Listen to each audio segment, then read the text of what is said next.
Thank you, mate.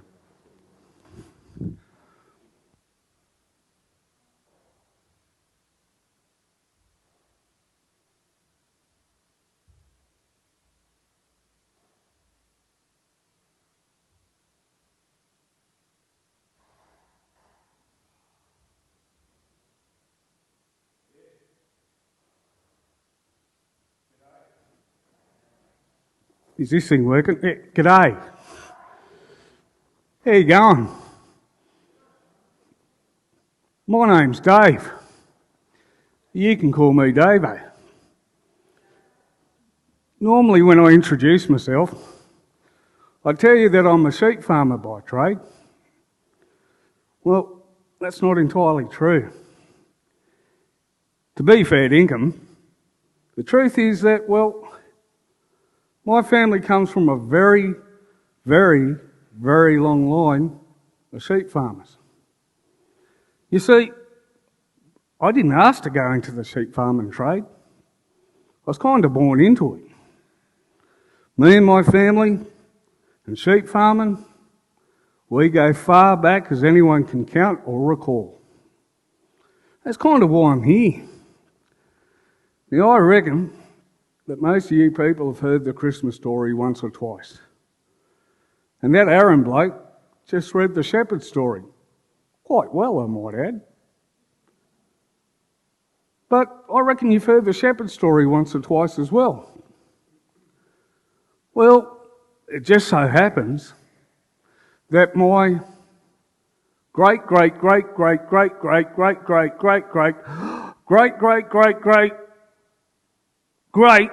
granddad Benjamin was one of those shepherds. True. True as I'm sitting here and there's a camel over there. Well, to describe Grandad Ben, as the family story has it, well, he was a bit of a grumpy old bloke. He was as popular as a brown snake in a lucky dip. Nobody liked the bloke. He hated everybody and everything. As a matter of fact, there's a story kicking around about how he once had a right-on blue with the weather because it decided to rain on his day off. Well, the night that angel appeared, Grandad Ben was in fine form. He was having a right old whinge about this new fad diet of locusts and honey and was about to hit the sack when the angel appeared. Well, Grandad Ben thought he was in more trouble as Ned Kelly at Glenrowan on the day that he left his suit at the cleaners. He was absolutely terrified. And so were the shepherds, the other shepherds, 25 feet behind him. They were that bad, they were worse than a bunch of stunned mullets in a Christmas esky surrounded by ice. They were absolutely, totally terrified. Then the angel spoke. I've got to tell you, the family says that every time that Grandad Ben recited the words or recalled the words of the angels, tears streamed down his face as he recited these words, "Do not be afraid, for see, I come to you with good news of great joy for all the people.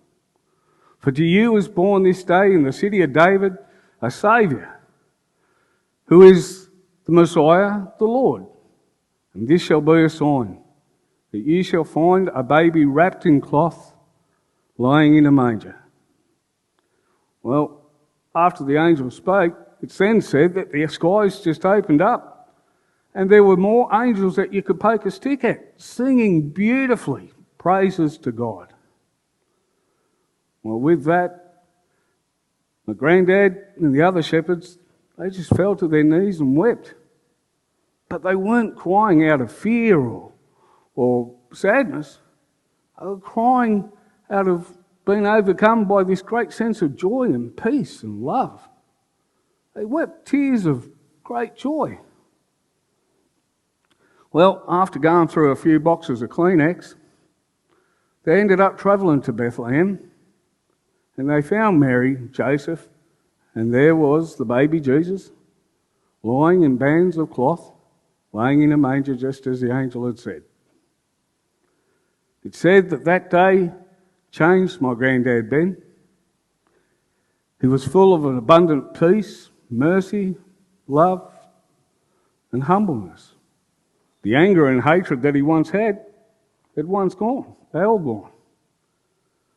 Many years later, well, Granddad Ben, he went on walkabout and decided to follow Jesus around the region of Galilee. Granddad Ben always noted how humble, kind, and loving this Jesus bloke was to all the people that he met. Well, for Granddad, that was the main point about Jesus. How humble, kind, and loving and patient he was to all people. Granddad said right from that very moment that the angel came to the shepherds that night, the humbleness of Jesus never stopped. And the thing about that angel visiting Granddad and the rest of his mates, well, you've got to understand something about the humbleness of Jesus. See, the angel didn't go to King Herod and say, hey, by the way, the king of the world's about to arrive. The angel didn't go to Caesar Augustus or the rest of the Romans. The angel appeared to ordinary people, a bunch of ragtag shepherds out in the fields. And that's the point about Jesus. Jesus and who he is and what he offers is for everybody, regardless of who you are, what you do. Jesus' love is for absolutely everybody. Well, Granddad would go on to say later in his life that life's too short. You only get one crack at it. Don't waste your life with hatred and anger. Because if you give in your life hatred and anger, guess what? That's what life is going to give back to you.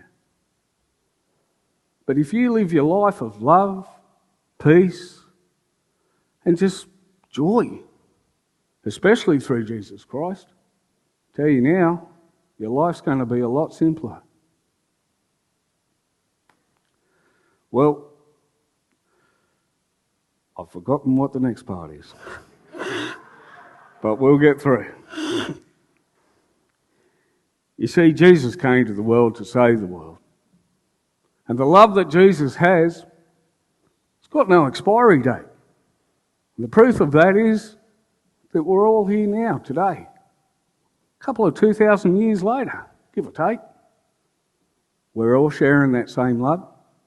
We're all sharing that same peace. We're all sharing the joy that Jesus Christ brought that day 2,000 years ago.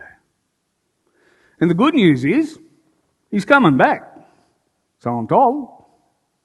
Can't rightly tell you when, but you know what? I sure hope it's me and my other shepherd mates that are the first to greet him when he comes. Yeah, Merry Christmas, everyone.